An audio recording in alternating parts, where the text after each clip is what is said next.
날이 더우면 몸이 노곤해지고 집중도 잘 안 되면서 자꾸 늘어집니다. 단순히 기온이 높아져서 이런 현상이 나타나는 것은 아닙니다. 우리 몸에 물이 부족해지면 이런 현상이 발생하는데 이것을 방치하게 되면 건강에 커다란 문제가 생길 수 있습니다.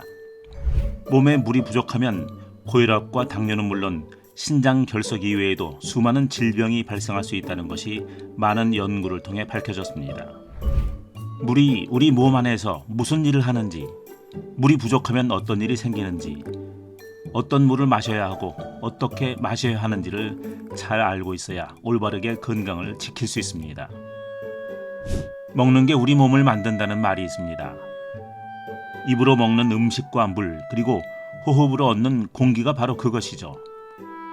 몸을 유지하고 움직이기 위해서는 영양분이 필요하고 그 영양분은 음식을 통해 얻습니다. 3대 영양소로 알려진 탄수화물과 지방, 단백질을 에너지원으로 삼고 물과 비타민, 미네랄 등을 사용해 영양소를 분해해서 우리 몸이 필요한 포도당과 아미노산, 지질 등을 만들어 몸을 구성하는 성분들을 만들고 에너지로 씁니다. 이 과정에서 발생하는 이산화탄소와 지방산, 암모니아와 요산 등과 같은 부산물과 죽은 세포들, 다양한 화합물들이 몸 밖으로 배출됩니다. 이산화탄소와 같은 기체를 제외하고는 모두 물을 통해 체외로 배출되는데 땀과 대소변으로, 즉 물에 담겨서 몸 밖으로 나가는 것입니다. 만약 이러한 노폐물들이 몸 안에서 빠져나가지 못하게 되면 몸에 독소로 작용해 수많은 질병을 일으키는 원인이 됩니다. 체내에서 사용하고 남은 노폐물들 중에는 기름에 녹는 것들은 비타민 A, D, E를 사용해 물에 녹여 몸 밖으로 내보내고, 물에 녹는 노폐물들은 비타민 B와 C를 사용해 물과 함께 체외로 배출합니다. 중금속이나 산성물질, 병원균 같은 것들은 칼슘이나 미네랄과 같은 무기질과 결합시켜 물에 녹여서 배출시킵니다. 이것들은 땀으로 약 0.1리터, 호흡으로 약 1리터, 소변으로 1.5리터, 그리고 대변으로 0.1리터 등 총 2.7리터가 하루에 배출됩니다. 이와 같이 물은 영양분을 이동시키고 노폐물을 배출시키며 면역 물질들을 필요한 곳으로 이동시켜주는 작용을 합니다.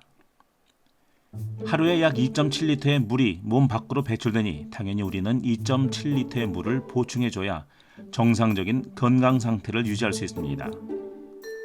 음식을 통해 섭취하는 양이 약 1리터이고 몸에서 자체적으로 만들어지는 양이 0.4리터라고 하니 최소한 1.3리터의 물을 마셔야 합니다. 설사를 하거나 기온이 높아 체온을 조절하기 위해 땀을 흘리거나 운동을 하게 되면 물을 더 많이 마셔야 합니다. 그래서인지 세계보건기구에서는 하루에 2리터에서 2.5리터가량의 물을 반드시 마시라고 권장하고 있습니다. 하지만 우리나라 사람들은 물을 필요한 만큼 마시지 않는 것으로 나타났습니다. 대체로 50% 정도만 물을 정상적으로 섭취하는 것으로 알려졌습니다. 심지어 삼육대학교 식품영양학과 신미연 교수팀이 조사한 바에 따르면 우리나라 국민 10명 중 3명은 질병을 일으킬 수 있을 정도의 위험한 탈수 상태라고 합니다. 남성이 여성보다 탈수 증상이 많았고 나이가 많을수록 탈수 비율이 높았는데 70대의 경우 51.5%로 40대보다 2배나 더 높은 것으로 나타났습니다. 또한 과체중이나 비만인 사람들이 정상 체중보다 탈수 증상이 높았고 체중이 적은 사람들이 오히려 탈수 비율이 가장 낮았습니다. 성인병이 있는 사람들의 경우를 보면 성인병이 없는 사람들에 비해 훨씬 높은 탈수 증상을 보였습니다.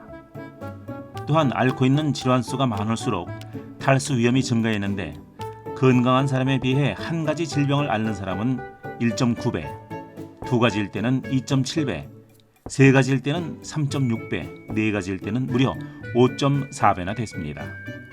이처럼 나이와 비만, 앓고 있는 여러 가지 질병 등이 탈수를 높이는 요인으로 밝혀졌습니다. 물론 탈수 증상과 질병과의 관계에서 어떤 것이 우선적인 원인으로 작용하는지에 대해서는 추가적인 연구가 필요하겠지만 분명한 것은 탈수 증상과 질환은 매우 밀접하게 영향을 주고받는다는 사실입니다. 이러한 탈수증의 증상은 수분의 부족 상태에 따라 달라집니다.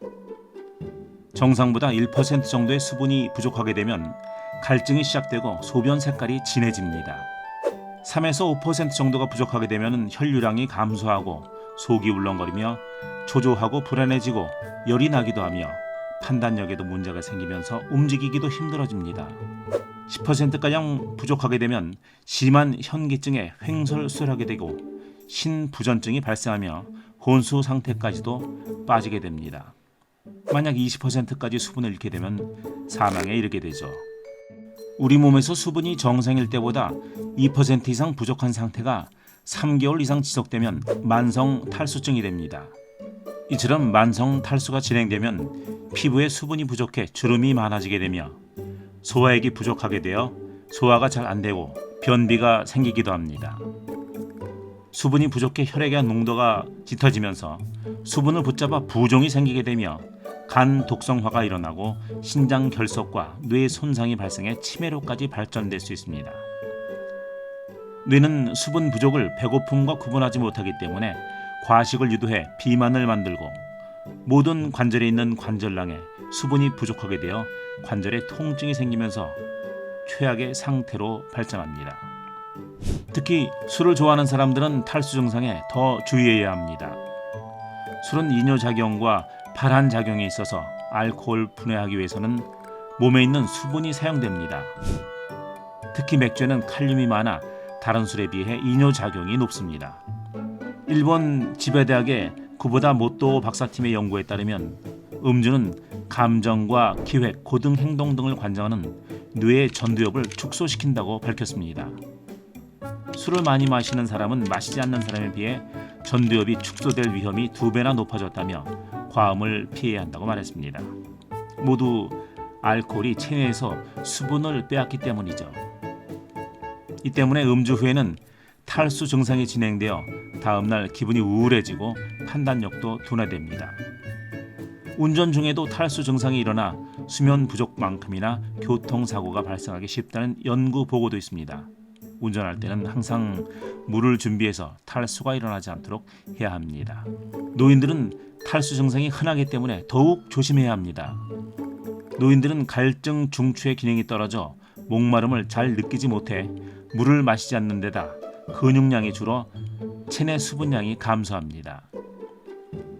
신장과 방광의 기능도 떨어져 수분과 나트륨과 같은 전해질을 과다 배설하거나 배뇨 동작이 어려워서 일부러 물을 피하는 경우도 있습니다. 살을 빼기 위해서는 자주 물을 마셔야 한다는 주장도 있습니다. 독일 베를린에 있는 샤리테 병원의 의학자들이 연구한 바에 따르면 물은 영양을 가지고 있지는 않지만 물을 마시면 신체의 에너지 소비를 높이게 된다는 것입니다. 이를 물의 열 효과라고 부르는데 매일 물을 1.5에서 2리터를 마시게 되면 연간 36,000kcal의 에너지를 소모할 수 있다면서 이는 5kg의 지방을 태워버리는 효과가 있다고 말했습니다.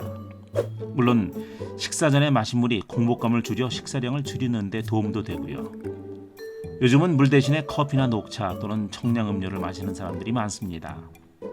커피나 녹차 또는 알코올은 이뇨작용을 하기 때문에 마신 양보다 많은 물을 몸 밖으로 배출하게 되어 오히려 탈수 현상을 일으킵니다. 탄산음료나 과일 주스를 마시면 음료수에 들어있는 당이 혈액 속으로 흡수되고 우리 몸은 그 당을 희석하기 위해 세포 안에 있는 물이 빠져나오게 되어 세포가 갈증을 더 느끼게 됩니다. 커피를 마시면 2배, 녹차는 1.5배의 수분을 배출시킨다고 하니 수분 보충을 위해서는 물을 마시는 것이 좋습니다. 물은 아무런 가공을 하지 않은 자연상태 순수물이 가장 좋습니다. 오염되지 않은 지하수나 계곡의 물처럼 미네랄을 함유하고 pH 7에서 7.3의 약 알칼리성이어야 합니다. 우리 몸의 체액과 가장 유사한 수소이온 농도죠. 요즘은 잘 사용하지 않지만 한때 유행했던 역삼투압 방식의 정수기를 통한 물은 미네랄도 없고 산성화되어 아주 좋지 않습니다. 수돗물을 식수로 사용할 경우에는 끓인 후 식혀서 마시는 게 좋습니다.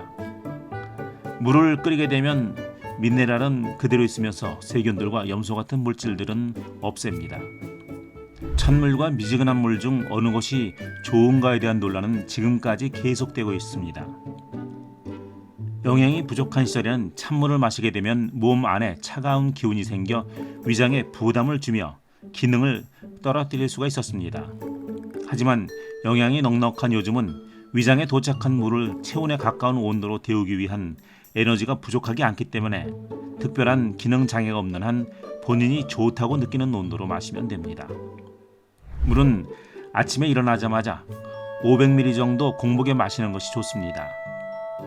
밤에 잠자는 동안 우리 몸 안에서는 내분비 기관을 정비하고 뇌를 청소하기 위해 500ml에서 1리터 정도의 수분이 손실됩니다.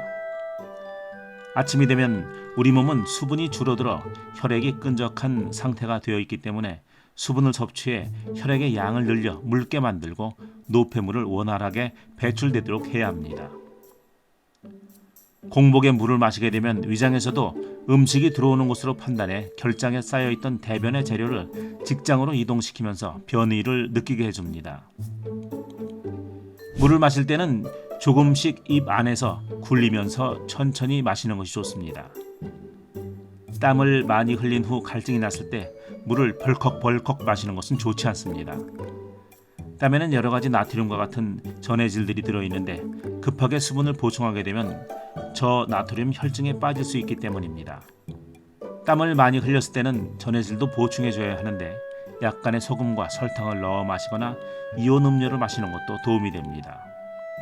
충남대 이계호 명예교수는 물을 마시는 요령으로 3-2-1 방법을 권하고 있습니다. 식사하기 30분 전에 물 한 잔, 식사 2시간 후에 한 잔, 잠자기 전 1시간 전에 한 잔을 마시라는 것이죠. 신장에 질환이 있는 사람들은 물의 섭취량과 방법도 신중을 기해야 하는데 주치의의 조언을 따르는 것이 좋습니다. 오늘은 만성 탈수와 관련된 여러 가지 증상과 올바른 물 마시기에 대해 알아봤습니다. 하루에 1.5리터 이상의 물을 조금씩 천천히 마시는 습관을 만들어서 만성 탈수로부터 탈출해 건강한 생활을 누리시기 바랍니다. 다음 시간에도 더 좋은 정보를 가지고 여러분을 뵙겠습니다. 고맙습니다.